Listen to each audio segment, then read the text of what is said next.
Mayor Mike Duggan, always great to see you, and especially good to see you on Mackinac Island. Yeah, great to be here again. Yeah. So I always start with this question. What's your plan this year? What's your agenda up here this year look like? You know, there are so many things that are going on right now, and yesterday I was on a group that's advocating for more money for affordable housing and pushing for more money for crime prevention. And really just having a chance to talk to folks. Of course, we need to put together a plan for the Renaissance Center. Lots of conversations going on here that I think are good for the city. Yeah. What's your address going to be like today, Wednesday? So I'm going to be Stephen Henderson today. I'm going to interview Chief White about the way the department has been redesigned and what we're doing differently, and I think it's going to be a very different kind of experience than people in the past who have listened to my PowerPoint speeches. Right. I mean, you've become renowned up here for really detailed presentations about what's going on in the city. What are you going to talk to the chief about? So we're going to lay that out for the group. It is going to be a completely unexpected subject for the two of us. A surprise. But it'll be not so much PowerPoint, but maybe some more video stories of what the department's doing and the way it's been redesigned, and why Chief White was invited to the White House to address the chiefs nationally on the way the Detroit Police Department's been reconfigured. But you and I remember 20 years ago when the Detroit Police Department had the highest rate of shooting civilians of any department in America. It is a completely different department today, and it's a completely different kind of relationship with the community. Yeah, that's a good place to kind of start digging in on the substantive issues that we're dealing with in Detroit. The crime rate, the numbers, the murder numbers, and other violent crimes continue to go down. Of course, we still have more of it than any of us would like. What do you attribute that progress to specifically? Well, it's been a concerted effort, but you saw the numbers last year. We had the fewest homicides since 1966. Yeah. We're almost halfway through the year this year, and we're down another 20% on homicides. We're down more than 50% on carjackings this year. And so it's been a lot of things. The Detroit Police Department obviously is doing a great job. They're using technology well. We have more cops on the street with the pay raises. But we've had the support of Dawn Eisen and the U.S. Attorney. Warren Evans has led an effort on the county side that cleared out the backlog of those court cases. We had 3,000 accused felons of gun crimes who were not even having a day in court and were still on the street. The judges have come in. The prosecutors come in. We've cleared those kinds of things out. And now more and more of our murders are mental health issues. You saw the one we just had on the way up.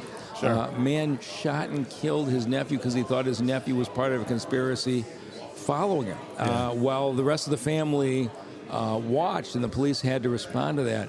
We're seeing fewer and fewer shootings related to guns related to gangs and drugs, and more related to just personal conflict with mental illness strain. I'm going to talk about that too. Yeah.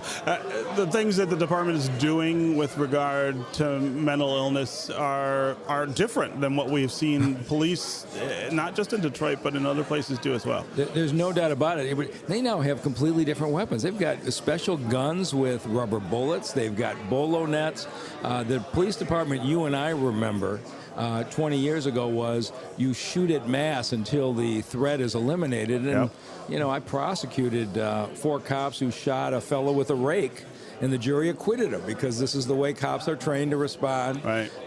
Now you have a police chief in a department that approaches the mentally ill. There's some cases you have no choice. You have to do, but the number of times that they are succeeding. They've got a barricaded gunman a week in the city. Yeah. And they got a 95% success rate of getting them out without anybody being killed, without a suicide. It's been really remarkable. Yeah. Let's talk about population.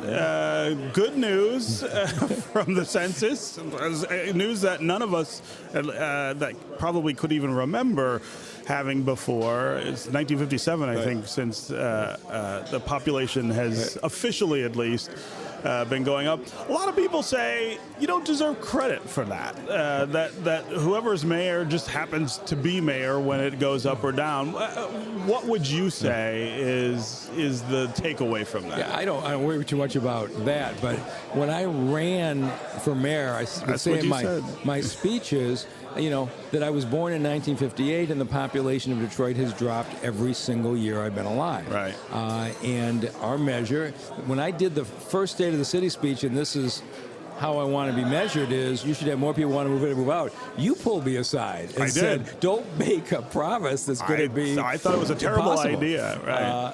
But it was always what has been driving our overall decision. And then I opened the Washington Post this morning.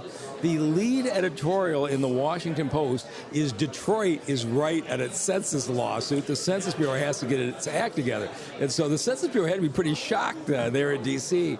I have no idea how the Washington Post caught on to this, but we are right. And I've been saying it for a while, and now the arguments become so compelling that it's being recognized nationally. Yeah. When we talk about population growth, of course, some people worry that means a demographic change in Detroit, that the people who are coming in are whiter and wealthier than the population, and that the population has been here forever, the majority black, less wealthy population, somehow is going to suffer because of that. In other words, the priorities that city government has will change. How do you answer that concern? As you know, 200,000 people moved out of the city in the decade before I got elected. By and large, African-American middle-class families with children are the ones who left for the suburbs, and that left plenty of room in this city. When you look at what happened in gentrification in Brooklyn or Washington, D.C., people of low income were forced out. In Detroit, we have not had that. We have protected the people who stayed. The people who stayed elected me, not the people who left. And so we are bringing people back, but you're seeing us renovate vacant buildings. We're renovating a vacant train station. We're renovating a vacant DPS building. We're renovating 15,000 vacant houses. And the people in this city want a neighbor on their block, and they celebrate every time one of these vacant houses gets reoccupied. And we are a city where everybody is welcome. But as you know, you've heard that argument voiced. I got reelected with 72% of the vote the next time and 75% of the vote the last time. The vast majority of the people believe that we want to build a city where everybody is welcome, everybody is valued, and I always go to work every day to work for the people who stayed. Yeah, I ask you this every time we talk about neighborhoods and the focus on neighborhoods and whether we're doing enough to shore up places that have taken it on the chin for a really long time. Where are we with that? Well, the University of Michigan study that came out 2 months ago that showed a $3 billion gain in black wealth in homeowners in this city, and from every corner of the city. And remember my first State of the City speech, I said, don't move out yet, stay. The people who stayed have seen their wealth grow enormously. And it is exciting to see this. And now we're doing some things where it's great if you own a house, but when the property values went up, rents went up too. And so now there's a lot of pressure on folks who have stayed, and we started this down payment assistance program where we provide up to $25,000 for long-time Detroiters. You have been a renter for a year. Right. 400 renters got converted to homeowners in the last year, 92% African-American. And this is what we want. The people who stayed ought to have the chance to have the ownership, build that wealth, and it's the kind of city we're building, and it's why people have responded to me really the way they have. The people of the city have just been tremendously supportive. Yeah. I'm talking to Mike Duggan, mayor of the city of Detroit, in the dining room of the Grand Hotel on Mackinac Island during the Mackinac Policy Conference. Mr. Mayor, I want to talk a little about the riverfront. And, I say this all the time. It is the part of the city that has changed the most in my lifetime, and for the better. I don't think anybody has questions about that. And the change is transformational. I mean, it's hard to even put into words sometimes how different it is. The latest news about the riverfront, though, is not as good. There's a budding scandal there that involves a lot of missing money. I guess my concern is the potential for that to threaten the progress. And, of course, the city has a huge stake in all this. I just want to get your reaction to what's going on and whether there's a concern on your part about the future. Well, there is a concern. Of course, you have every leader in this city on that Riverfront Conservancy board. Yes. And how this happened, I think, is still being investigated. I don't know how you have that amount of money missing and your annual audit doesn't pick it up. But the biggest project, as you know right now, is the Wilson Park, which yes. you just had the publicity on the huge bear slide, and David Egner and the Wilson Foundation are pushing forward on that. What's going to be the outcome of the rest of it, I guess we're waiting to see the accounting. But the fact that I drive by every day and see the work going on in Wilson Park, I'm feeling very good about that.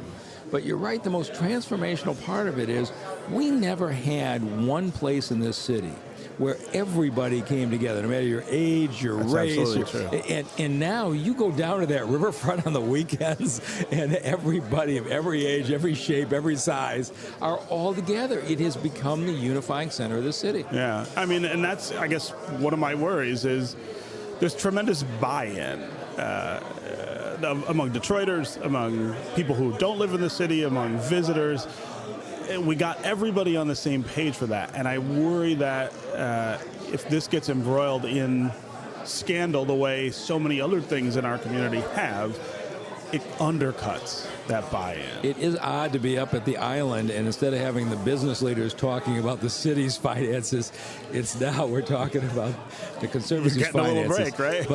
But I think Matt Cullen is on top of it now. Yeah. Of course, he made $1 million donation himself to help keep things going, which I think was a message to everybody that we may have made some mistakes here, but we're all going to pull together to fix it. Yeah.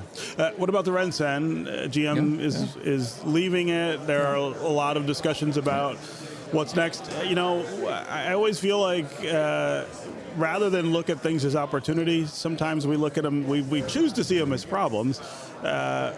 This is an opportunity of sorts, but it's a complicated one. So I'm deeply engaged in this. Of course, you've been the Hudson's building was closed for 20 years before it was demolished. Train station was closed nearly 40 years before it got reused.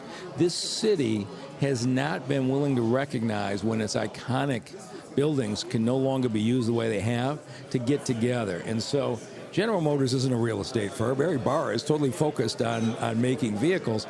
Getting Dan Gilbert to buy in was the key part of this. Buy into the Rensen. Buy into the Rensen, because it wasn't really Dad's area. But the fact that the Gilbert organization, Bedrock, are all the way in, we are going to pull together and find a solution. And it may look different, and it may be different uses, but we are going to face reality as it is and come up with a vibrant future. We're not going to let it sit there for 20 years and say, oh man, there's no demand for office. The fact that Gilbert's involved, to me, was the game changer.